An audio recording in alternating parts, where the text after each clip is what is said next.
Lições da Bíblia. Apresentação: Leandro Quadros. Se você ler Gálatas 2, dos versos 1 ao 10, você perceberá que Paulo trabalha pela unidade da igreja, mesmo em meio à diversidade de ideias. E ali ele faz menção a líderes, a falsos mestres, que atrapalhavam não apenas a unidade da igreja, mas também a sua liberdade em Cristo.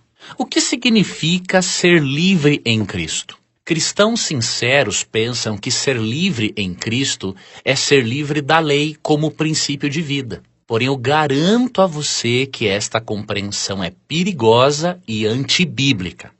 Ser livre em Cristo não é ser livre para pecar ainda mais ou para pecar sem culpa. Ser livre em Cristo é ser livre de pelo menos 3 coisas. Primeiro, ser livre do poder do pecado, de acordo com Romanos 6, versos 6 e 7. Ser livre em Cristo é também ser livre da condenação da lei, de acordo com Romanos 6, 14 e Romanos 8, 1 a 3. E também ser livre na Bíblia, nos escritos de Paulo, é ser livre do poder da morte eterna, de acordo com 1 Coríntios 15, 55.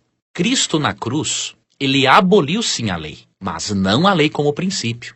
Ele aboliu a condenação da lei sobre o pecador.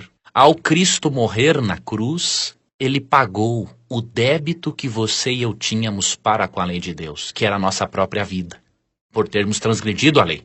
Então a condenação da lei sobre nós foi cancelada na cruz. A lei de Deus não pode mais nos condenar, porque de acordo com Romanos 8:1, não há nenhuma condenação para os que estão em Cristo Jesus. Porém, na cruz, Cristo não aboliu a lei como princípio de vida, amigo ouvinte. Seria um absurdo.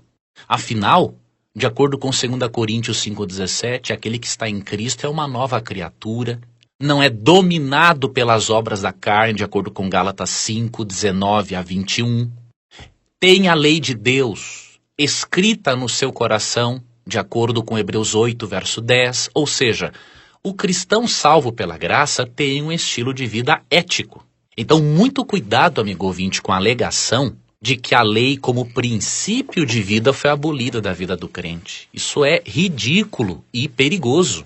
Na verdade, Cristo nos liberta da condenação da lei, da escravidão dos desejos pecaminosos, mesmo que continuemos sendo pecadores, obviamente. Só deixaremos de ser plenamente pecadores quando Cristo voltar após a glorificação.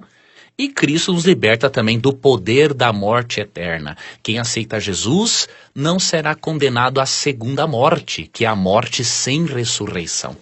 Por isso, amigo ouvinte, o Evangelho nos mostra que a graça de Cristo está acima de qualquer coisa, mas também que a graça de Cristo torna o pecador uma pessoa melhor.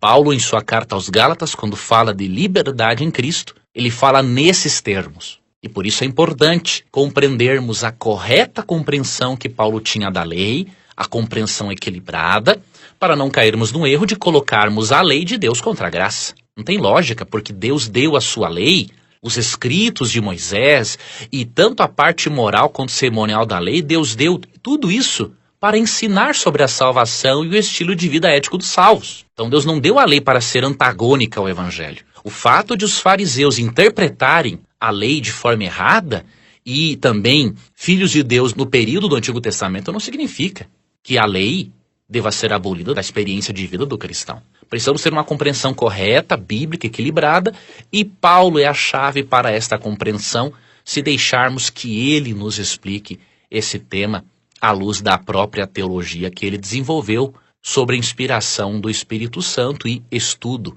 do Antigo Testamento. Amanhã daremos sequência ao nosso estudo da semana e eu aguardarei a sua companhia.